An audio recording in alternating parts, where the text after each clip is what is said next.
Hello student, हमने unit number 1 हम पढ़ चुके हैं, जिसमें हमने रदरफोर्ड स्कैटरिंग, न्यूक्लियर प्रॉपर्टीज़, ये सब चीज़ें हमने उसमें पढ़ी है। ठीक है, आज हम यूनिट नंबर 2 स्टार्ट कर रहे हैं और वो है नाभिकीय विखंडन। ऐसे आप वैसे सब जानते हैं कि ये नाभिकीय विखंडन होता क्या है, या फिर इसको इंग्लिश में बोलेंगे हम न्यूक्लियर फिशन।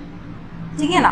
तो न्यूक्लियर फिशन होता क्या है? फिशन यानी टूटना, विखंडन यानी टूटना। ठीक है, अब हम इसमें किसकी बात कर रहे हैं? न्यूक्लियस की, है ना। नाभिकीय है तो न्यूक्लियस की बात कर रहे हैं। तो नाभिक का टूटना ही क्या है? विखंडन कहलाएगा। अब हर कोई नाभिक नहीं टूटता, कुछ जिसकी प्रॉपर्टीज होती है, कुछ प्रॉपर्टीज विशेष प्रॉपर्टी होंगी, वही वाले जो न्यूक्लियस है वही क्या होते हैं? स्प्लिट होते हैं। और मैंने आपको यूनिट नंबर 1 में भी पढ़ा है, कौन से नाभिक, कौन सा न्यूक्लियस स्प्लिट होने की कोशिश करता है? जिनका मास हैवी होता है, जो अनस्टेबल होते हैं, जो स्थायी नहीं रह पाते हैं, वो क्या करते हैं? टूटने की कोशिश करते हैं और विखंडित होकर स्टेबल न्यूक्लियाई में चेंज हो जाते हैं। तो आज हम नाभिकीय विखंडन के बारे में ही पढ़ेंगे कि होता क्या है। अब नाभिकीय विखंडन होने के लिए भी इसकी डेफिनेशन तो सिंपल सी है कि जब कोई भारी नाभिक पर हम कोई न्यूट्रॉन को विचार करते हैं, या मंदिर न्यूट्रॉनों को हम उस पर इंसिडेंट कराते हैं, तो वो भारी नाभिक क्या होते हैं? स्प्लिट हो जाते हैं, दो हल्के नाभिकों में टूट जाते हैं। ठीक है, तो एक भारी नाभिक का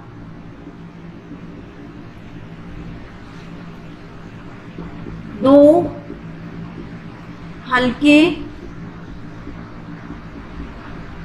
नाभिक में टूटने, ठीक है, टूटने की प्रक्रिया ही क्या है हमारे पास में? नाभिकीय विखंडन कहलाता है। जब किसी भारी नाभिक पर हम कोई पर्याप्त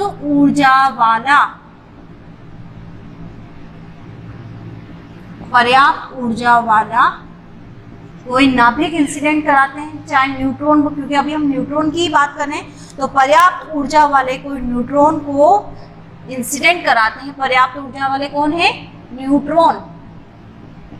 उसको इस पर बम्बार्डमेंट कराते हैं या उस पर इंसिडेंट कराते हैं, गिराते हैं, तो आपके क्या होता है? एक भारी नाभिक दो हल्के नाभिकों में टूट जाता है।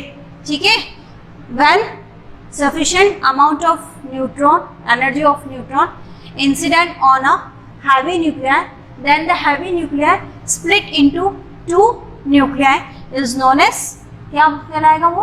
आपका न्यूक्लियर फिशन कहलाएगा process. This process is known as nuclear fission. The splitting of heavy nuclei into two lighter nuclei, then it is known as nuclear fission कहलाता है। अब आपके न्यूक्लियर फिशन तो आप समझ गए कि न्यूक्लियर फिशन में हम न्यूट्रॉन को इंसिडेंट कराएंगे एंड देन वो स्प्लिट होगा। लेकिन न्यूट्रॉन पे क्या होना चाहिए? आपके सफिशिएंट एनर्जी वाला होना चाहिए, ना तो ज़्यादा एनर्जी वाला होना चाहिए और ना ही कम एनर्जी वाला होना चाहिए। यानी कि एक पर्टिकुलर उसका दहली, जैसे हमने बोला था ना, दहली थ्रेशोल्ड होना चाहिए, उसी से ही आपके क्या होगा?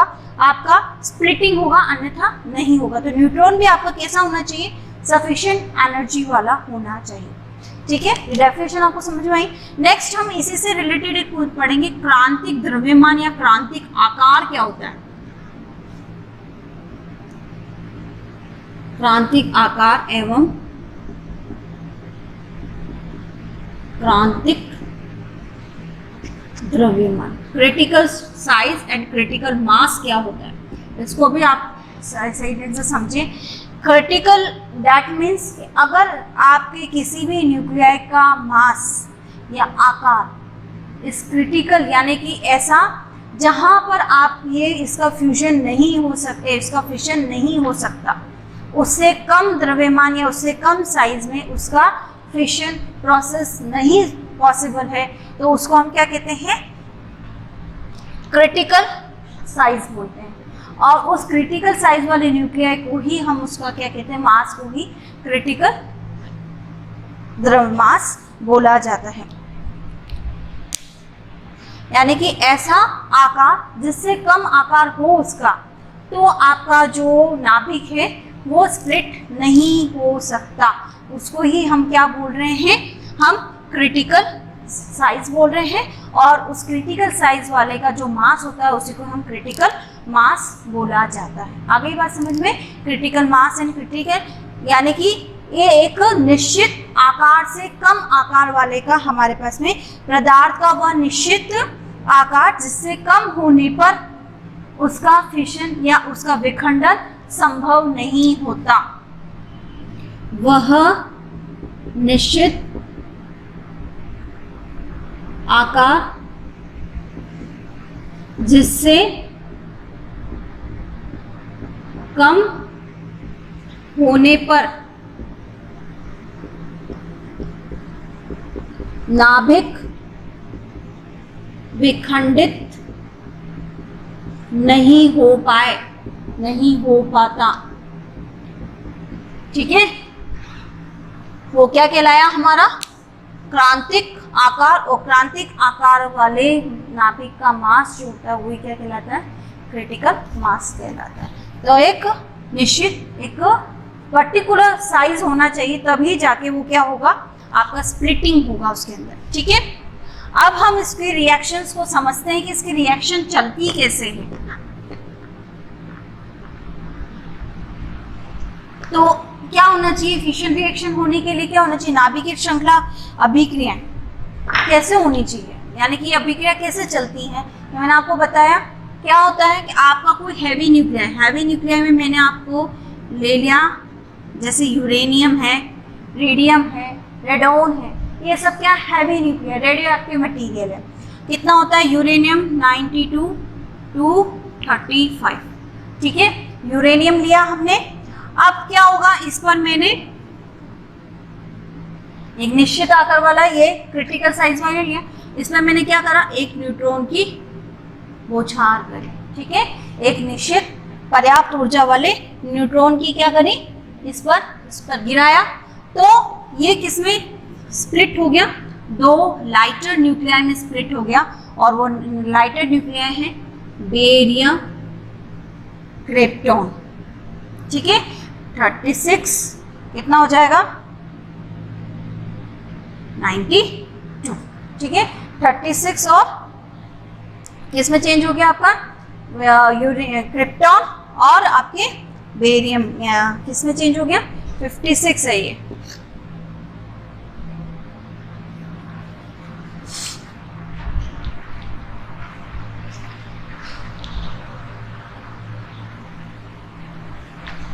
ठीक है, तो हमने एक हैवी न्यूक्लियाई पर इनफ एनर्जी, सफिशिएंट एनर्जी वाला न्यूक्लियस न्यूट्रॉन बम्बार्डमेंट किया, इंसिडेंट करा, तो हमारा जो यूरेनियम है वो दो लाइटर न्यूक्लियाई में चेंज हो गया, क्रिप्टॉन में एंड बेरियम में। ठीक है, और साथ ही साथ इसके साथ क्या निकले हमारे पास में, 3 न्यूट्रॉन निकले यहाँ से, N और ये N। ठीक है, तो क्या हुआ हमारे पास में, अब वापस ये न्यूट्रॉन है, अब ये न्यूट्रॉन क्या करेंगे, यहाँ पर वापस आपके यूरेनियम आ गया बाई चांस, तो ये तो मैंने आपको सिर्फ समझा रही हूँ, बाकी यूरेनियम भी है और वहाँ न्यूट्रॉन भी मौजूद है, तो वापस ये क्या करेगा, इसको स्प्लिट कर देगा, इस पर इंसिडेंट करा, ये स्प्लिट हुआ, ये आपकी अभिक्रियाएं, श्रृंखला अभिक्रियाएं चल रही है एक तरीके से, ये फिर बेरियम में, ये क्रिप्टॉन में, इसके साथ फिर वापस क्या चेंज हुआ आपके, इसके साथ फिर वापस न्यूट्रॉन निकले, 1 2 3, फिर इस न्यूट्रॉन ने भी क्या करा यूरेनियम के साथ, फिर ये स्प्लिट हुआ किसमें, क्रिप्टॉन में, बेरियम में, फिर आपके क्या बने न्यूट्रॉन, फिर 3 न्यूट्रॉन। तो ये अभिक्रिया क्या है, चेन रिएक्शन चलती ही जा रही है चेन के रूप में। ये न्यूट्रॉन वापस आपको यहाँ पे यूरेनियम मिल गया, फिर इसने स्प्लिट कर दिया इसको लाइटर न्यूक्लियाई में, बेरियम में, क्रिप्टॉन में, फिर ये 3 न्यूट्रॉन बने, फिर ये 3 वापस क्या करेंगे, यहाँ यूरेनियम, वापस इससे बेरियम, क्रिप्टॉन, फिर 3 न्यूट्रॉन बने, तो ये क्या होगी आपकी अभिक्रिया ऐसे चलती ही रहेगी। फिर इससे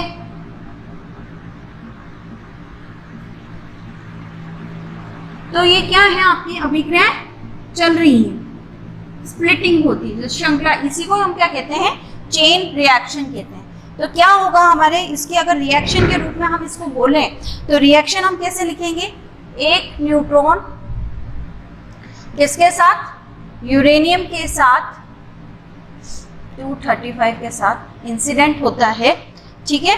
तो क्या बनता है, किसमें स्प्लिट होता है, दो लाइटर न्यूक्लियाई में, बेरियम 56 141, क्रिप्टॉन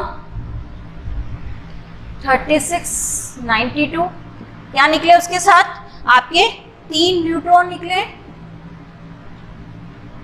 और sufficient amount of energy release हुई होती है। एनर्जी बहुत high huge amount of energy, 200 mega electron volt energy से क्या होती है, रिलीज होती है इस एक अभिक्रिया में, ठीक है।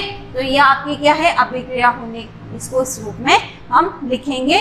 न्यूट्रॉन यूरेनियम से रिएक्ट करता है, बेरियम क्रिप्टॉन 3 न्यूट्रॉन और आपकी एक में ही आपकी कितनी एनर्जी दिख रही है, लगभग 200 mega electron volt energy release होती है, ठीक है। तो आपको समझ में आ गई, एक न्यूट्रॉन यूरेनियम 3 न्यूट्रॉन निकले, फिर आपके वापस इसने इसके साथ रिएक्शन किया, इसने इसके साथ, तो ये अभिक्रिया दर बदर चलती ही रहती है। इसलिए हम इस रिएक्शन को भी 2 पार्ट में बताएंगे। एक तो होती है आपकी कंट्रोल्ड रिएक्शन, ये जो चेन रिएक्शन है, एक होती है कंट्रोल्ड और एक होती है अनकंट्रोल्ड, ठीक है, यानी कि नियंत्रित और अनियंत्रित श्रृंखला अभिक्रिया। अब किसको कहेंगे हम, नियंत्रित और अनियंत्रित श्रृंखला अभिक्रिया।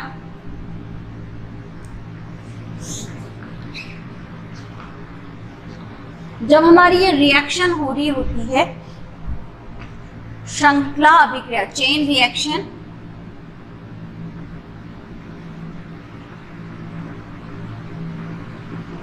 श्रृंखला अभिक्रिया 2 टाइप की होती है, कंट्रोल्ड एंड अनकंट्रोल्ड।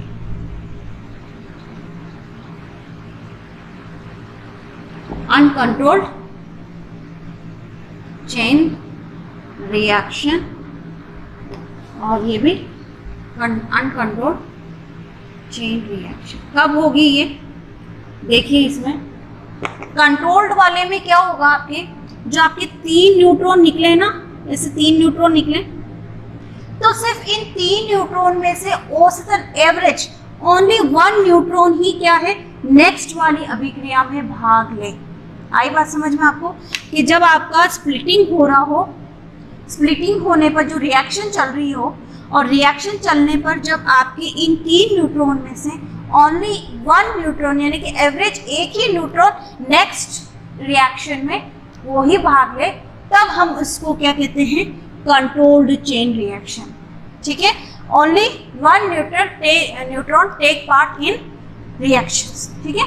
नेक्स्ट, और अनकंट्रोल्ड में क्या होगा, ये जो 3 न्यूट्रॉन है उसमें से एवरेज 2 न्यूट्रॉन वापस क्या करे, उस रिएक्शन चेन रिएक्शन को बढ़ाता हुआ चले, तो उसको हम बोलते हैं अनकंट्रोल्ड, ठीक है। इसका उदाहरण आपके जैसे मैं बोल दूं, इसका परमाणु भट्टी होता है इसका उदाहरण, जिसमें कंट्रोल्ड होती है हर चीज, ठीक है, परमाणु भट्टी। और इसमें क्या है, एटम अणु बम, जो क्या होता है, अनकंट्रोल्ड होता है। एटम बम जो होता है वो अनकंट्रोल्ड होता है, बट इसमें जो परमाणु भट्टी होती है वो आपकी क्या होती है, कंट्रोल सिचुएशन में इसमें काम किया जाता है, ठीक है। तो आपको समझ में आएगी श्रृंखला नियंत्रित श्रृंखला अभिक्रिया और अनियंत्रित श्रृंखला अभिक्रिया। नियंत्रित श्रृंखला अभिक्रिया वो होती है जिसमें सिर्फ आपका रिएक्शन यानी कि अभिक्रिया में ओनली औसतन 1 न्यूट्रॉन ही अगली रिएक्शन में, अगली अभिक्रिया में भाग लेता है, तो उसको हम बोलते हैं कंट्रोल्ड चेन रिएक्शन। और अनकंट्रोल्ड में क्या होता है, औसतन आपके जैसे 3 न्यूट्रॉन निकल रहे हैं, तो उसमें से 2 जो होंगे न्यूट्रॉन वो नेक्स्ट अभिक्रिया में भाग लेते हैं, तो वो उस सिचुएशन जो सिचुएशन क्रिएट होती है उसको हम बोलते हैं अनकंट्रोल्ड चेन रिएक्शन। इसका उदाहरण है आपका एटम बम और इसका उदाहरण आपके क्या है, परमाणु भट्टी। न्यूक्लियर रिएक्टर होता है, न्यूक्लियर रिएक्टर, वो इनके ही उदाहरण हैं। ठीक है, अब हम पढ़ेंगे कि इसके लिए क्या सिचुएशन होती है। इसका के फैक्टर जो होता है ना, वही हम इन दोनों को बता सकते हैं। के फैक्टर ग्रेटर देन 1 हो और के फैक्टर लेस देन 1 हो, देन हमारे कंट्रोल और अनकंट्रोल में हम डिस्टिंग्विश उसको विभेदित के फैक्टर से ही करते हैं। ठीक है, उसके लिए भी हमारे पास में इसका फॉर्मूला है कि हमारे के का फॉर्मूला क्या बनेगा।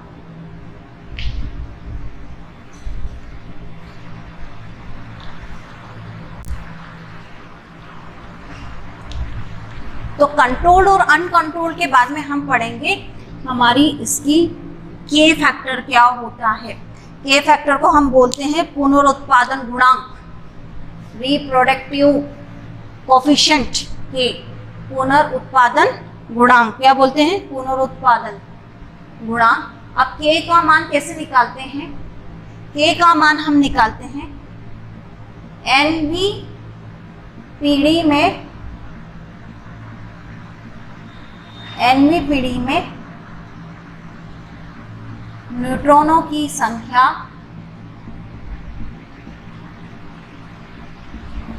डिवाइडेड बाय n-1 वी पीढ़ी में न्यूट्रॉनों की संख्या।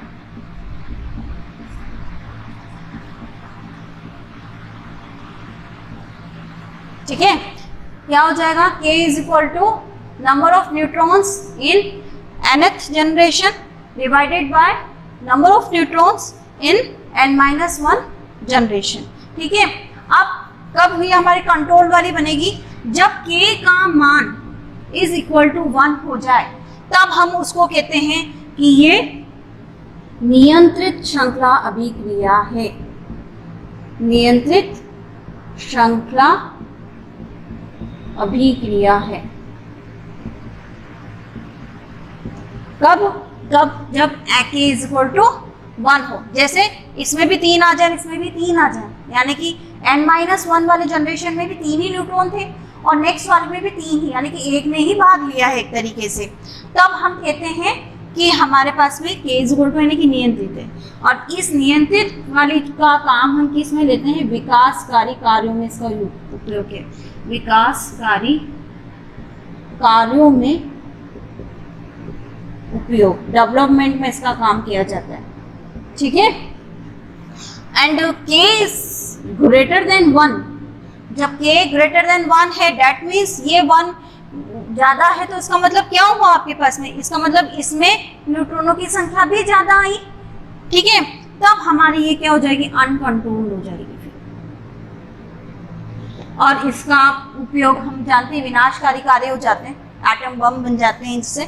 तो ये हमारे क्या, हमने आज क्या पढ़ लिया, हमने पढ़ लिया chain reaction, controlled and controlled, के रिप्रोडक्टिव कोफिशिएंट, के यानी कि पुनरुत्पादन गुणांक, और आपके जो न्यूट्रॉन्स हैं वो क्या, कौन से न्यूट्रॉन होते हैं वो कल हम पढ़ेंगे कि न्यूट्रॉन किस टाइप के होने चाहिए।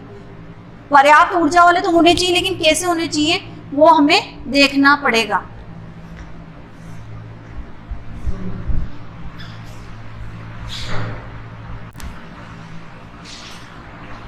तो ये चेन रिएक्शन कब तक चलती रहेंगी, जब तक कि आपके न्यूक्लियस का साइज आपके क्रिटिकल साइज तक नहीं पहुंच जाता, उससे कम नहीं हो जाता।